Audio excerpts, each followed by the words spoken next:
నమస్తే తెలుగు రాజ్యంకి స్వాగతం. నేను మీ సంధ్య.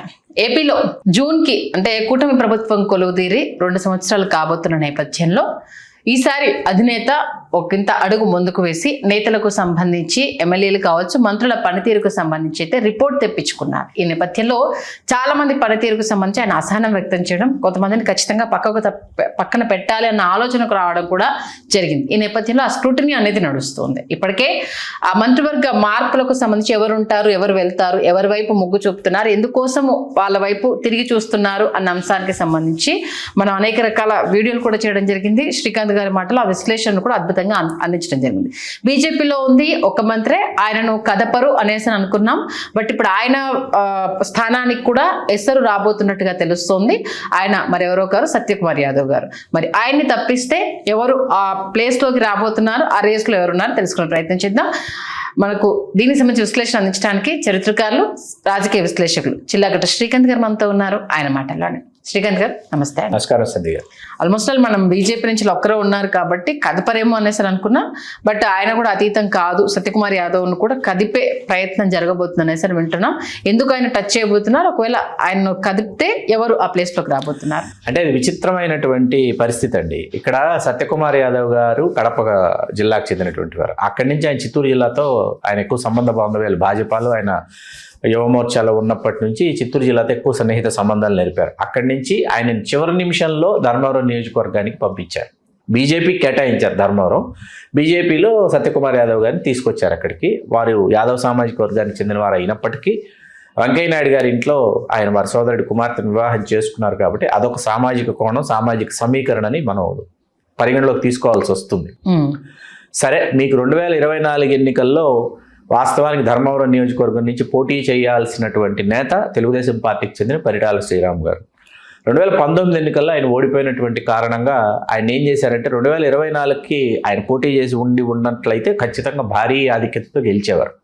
కానీ సునీత గారికి రాప్తాడు నియోజకవర్గాన్ని కేటాయిస్తూ శ్రీరామ్ గారిని ధర్మవరం ఇన్ఛార్జ్ ఆయనే అంత క్రితం. ఆయన ఏం చేశారంటే ఈసారి ధర్మవరం ఇట్లా భాజపా కేటాయించాల్సి వస్తుంది, మీరు భాజపా అభ్యర్థి విజయానికి మీరు కృషి చేయాలి అని చంద్రబాబు నాయుడు గారు చెప్పటం. ఇది చాలా వ్యూహాత్మకమైన రాజకీయ ఎత్తుగడ. దీనిలో సామాజిక కోణం ఉంది, రాజకీయ కోణం ఉంది, ప్రాంతీయ కోణం ఉంది. ఎందుకు ఇన్ని కోణాలు కలగలిసిపోయి ఉన్నాయంటే ఈ ఉమ్మడి రాయలసీమ, గ్రేటర్ రాయలసీమ, నెల్లూరు, ప్రకాశం జిల్లాలతో కలిపి 6 జిల్లాలు, ఉమ్మడి జిల్లాలు తీసుకుంటే అక్కడ కమ్మ సామాజిక వర్గం సాంద్రత చాలా తక్కువైనప్పటికీ వాళ్ళ ఆధిపత్యం కొన్ని నియోజకవర్గాల్లో ఎక్కువ. మరీ ముఖ్యంగా అనంతపురం జిల్లాలో పరిటాల శ్రీరాములు గారు తర్వాత పరిటాల రవి గారు, పరిటాల రవి గారి తర్వాత సునీత గారు, సునీత గారితో పాటు వారి రవి గారి, సునీత గారి కుమారుడైన శ్రీరామ్ గారు. రాజకీయ పరంపర, వారసత్వం ఆ విధంగా కొనసాగుతుంది. రవి గారే ప్రత్యక్ష ఎన్నికలు మొదటిసారి పోటీ చేసి గెలిచింది, రాష్ట్ర మంత్రి అయింది పరిటాల రవి గారే.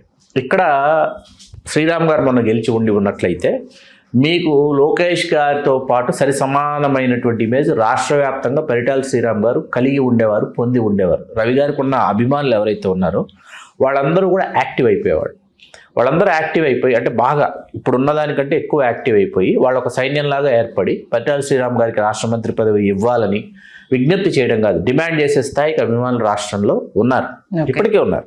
కాపు సామాజిక వర్గంలో వంగవీటి మోహన్ రంగారావు గారికి ఎట్లా రాష్ట్ర వ్యాప్తంగా అభిమానులు ఉన్నారో అట్లా కమ్మ సామాజిక వర్గానికి సంబంధించి పరిటాల రవీంద్ర గారికి కూడా అట్లే అభిమానులు ఉన్నారు.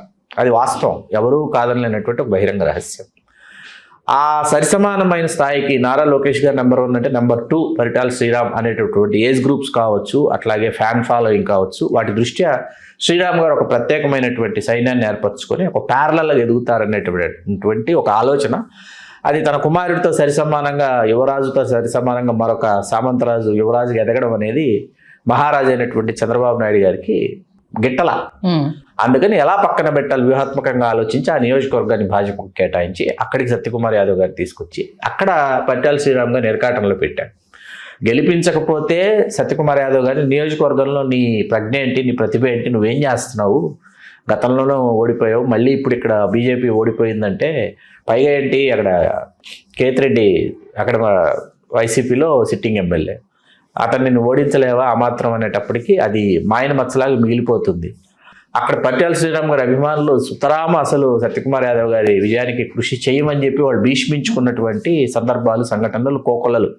అయినప్పటికీ అన్ని దిగమింగుకొని వారిని గెలిపించి స్పేస్ ఇచ్చి వారు రాష్ట్ర మంత్రి ఇవాళ ఆయన వైద్య శాఖ ఆరోగ్య శాఖ మంత్రిగా సత్యకుమార్ యాదవ్ గారు కొలువు తీరారు. సరే, ఇప్పుడు ఇక్కడ ఈ ప్రాంతం నుంచి తప్పించాల్సి వస్తే బీజేపీ నుంచి అంటే సత్యకుమార్ యాదవ్ గారిని తప్పిస్తే కానీ ఇక్కడ టీడీపీ బలోపేతం కాదు, లేకపోతే పరిటాల శ్రీరామ్ బలోపేతం కాడు. కొంతమంది అక్కడ ఉన్నారు, శ్రీరామ్ని అభిమానించేటటువంటి వాళ్ళు, శ్రీరామ్కు వెన్నుదన్నులుగా నిలిచేటటువంటి వాళ్ళు ఉన్నారు. వీళ్ళందరూ ఒత్తిళ్లు చంద్రబాబు నాయుడు గారి మీద ఉంటాయి, ఉండవని కాదు.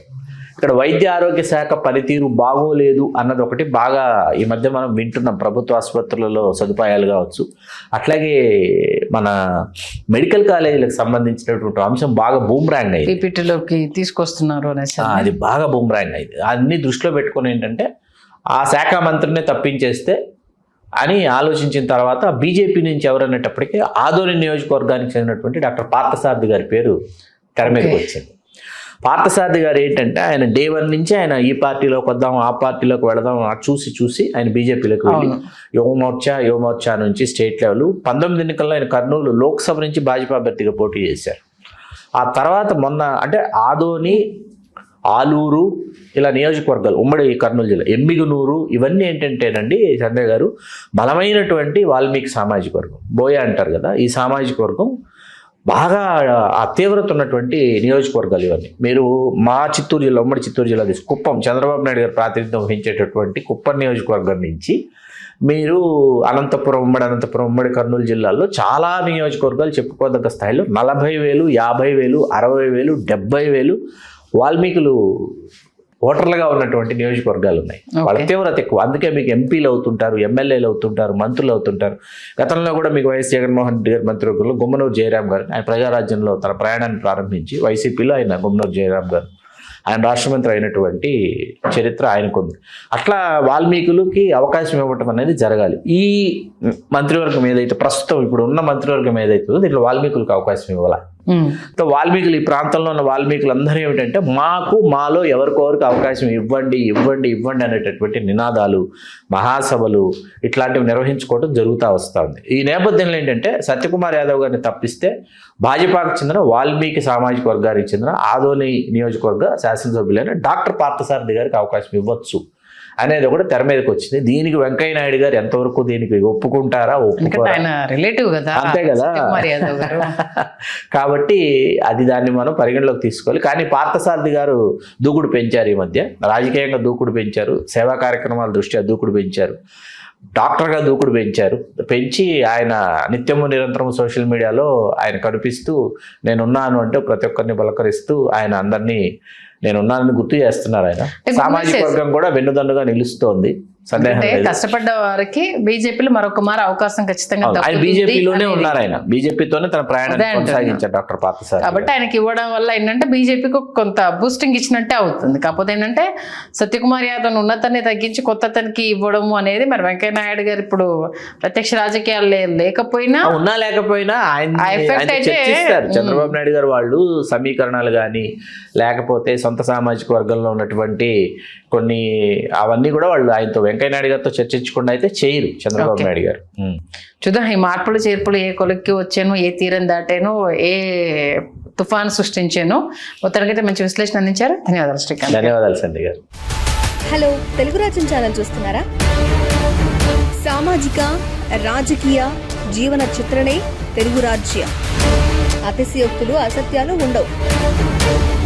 రాజకీయ కోణం కాదు, ప్రజా కోణమే కొలబద్ద.